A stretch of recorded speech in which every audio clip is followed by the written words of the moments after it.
नमो नमः बच्चों। संस्कृत क्लास में सभी बच्चों का पुनः एक बार स्वागत है। आइए आज हम 7th क्लास में चैप्टर नंबर 14 चतुर्दशः पाठः ऋतुराज बसंतः ऋतुराज बसंत के विषय में हम समझते हैं, जानते हैं। जैसे कि सभी बच्चे जानते होंगे, हमारे भारतवर्ष में 6 ऋतुएं होती हैं। ठीक है, सभी बच्चों को पता होगा हमारे यहाँ पर 6 ऋतुएं होती हैं। वह 6 ऋतुएं कौन कौन सी हैं? देखिए, वर्षा ऋतु, शरद ऋतु, शिशिर ऋतु, वसंत ऋतु, ग्रीष्म ऋतु और हेमंत ऋतु। ये सभी 6 ऋतुएं सीजन होते हैं। ठीक है, और प्रत्येक सीजन जो है 2-2 महीने का होता है। 2 मंथ का एक सीजन होता है, एक ऋतु होती है। इस तरह से 6 का डबल करेंगे तो 12 हो जाएगा और यह पूरा एक साल हमारा पूर्ण हो जाएगा।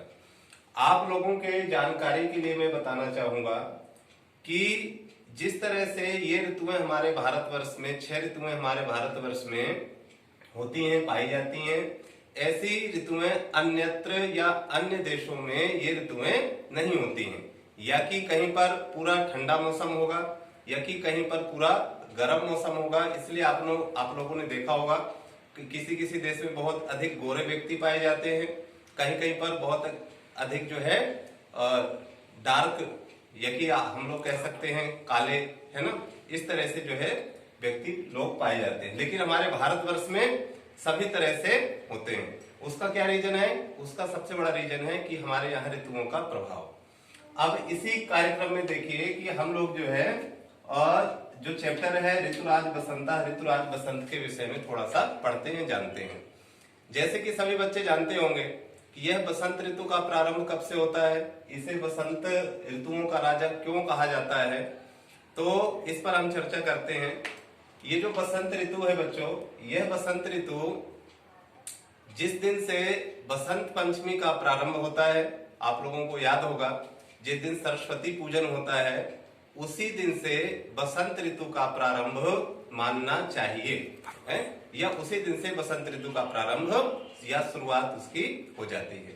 यह मौसम ऐसा होता है कि इसमें ना तो बहुत ज्यादा गर्मी होती है, ना बहुत ज्यादा सर्दी होती है।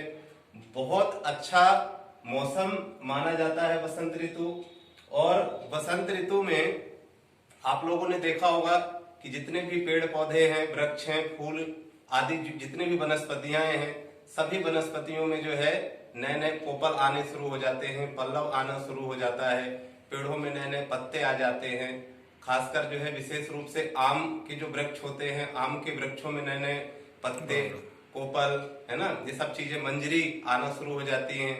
और बसंत ऋतु में कोयल का कूकना अत्यंत मोहक लगता है? तो बसंत ऋतु का बहुत महत्व है।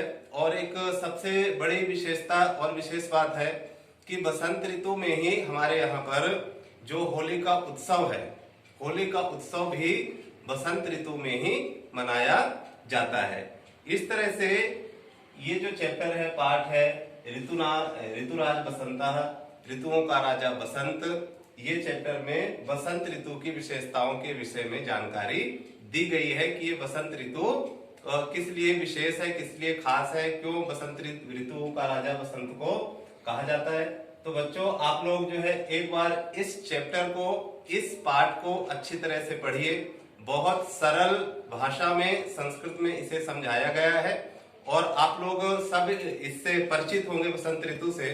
बस थोड़ा सा आप लोग यदि इसको अच्छे से पढ़ते हैं, देखते हैं, तो सभी बच्चे इस पाठ को अच्छी तरह से समझ जाएंगे। तब तक के लिए सभी बच्चों को नमो नमः।